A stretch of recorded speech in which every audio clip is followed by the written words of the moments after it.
And this is my final portfolio writer. Eddie stood by the grave, his fists stuffed deep within his pockets and his face hidden in a coat. A small crowd gathered by the grave of his grandfather. Their soft voices were silenced by the pouring rain. Tears didn't start rolling down Eddie's face until they lowered Grandpa's casket 6 feet deep. Seeing his grandfather's casket being lowered really hit a nerve for Eddie. Once Grandpa was buried, Eddie felt he was truly gone. Eddie took a minute to walk away from the grave. He almost felt a sense of betrayal leaving his grandfather. Eddie stood over the grave for about 10 extra minutes. All his family members watched from a distance. Finally, after those 10 minutes, he got down on one knee and prayed for answers. However, prayers shortly turned into a full-blown breakdown. Eddie completely lost it, crying out, "Why? Why?" His mother quickly rushed over to him in panic. She immediately grabbed his face and gave him a big hug. Eddie's mother's hug felt like a warm blanket fresh out of the dryer. For just a second, Eddie forgot about the dread of his grandfather and felt the warmth of his mother's arms. However, that quickly faded. After a quick couple seconds, the tears continued.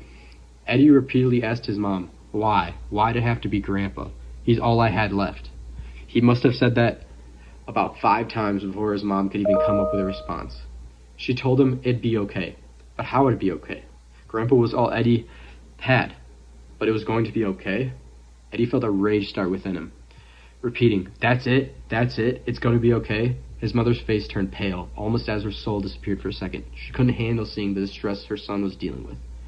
Before she could reassure Eddie, he let go and walked off. Eddie's mom tried calling his name to come spend time with family, but Eddie had other plans. Eddie briskly walked with his hands in his pockets and his hood up. All that was rushing through his mind were questions without answers. Eddie walked around the cemetery for about 45 minutes, which felt more like a manic episode than a walk. He asked the same question he asked his mom, "Why?" about twice a minute.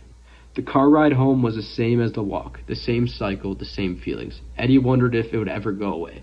He got into the shower, brushed his teeth, and tucked himself into bed later that night. However, there wasn't much sleeping that night.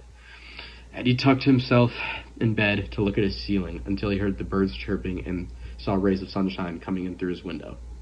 He took a minute to get up. He had no clue what to do. Eddie laid in bed thinking, but couldn't think of any ideas. He felt like a lost stray dog on the street, searching for someone to save him. Eddie spent the next 4 hours in bed, still searching, until he remembered one of him and his grandfather's dreams. Back when Eddie was 6 years old, Grandpa had promised when Eddie turned 21, he was going to buy a cabin alongside Albeca Creek in the Pacific Northwest. This was Eddie's dream, to live in a cabin alongside a fishing creek for him and his grandpa to do their favorite activity together. This thought gave Eddie the rush of dopamine he was searching for, but quickly faded as he realized this would stay a dream forever, as Eddie's 21st birthday wasn't for another few months. The realization, however, was a blessing. This is what Eddie had been searching for. This was the answer, but how? Eddie had this thought of his grandfather's spirit being with him if he went out to the Pacific Northwest. However, Grandpa was gone now. Eddie could swear he felt a sense of his grandpa with him as he had that thought of chasing his dream.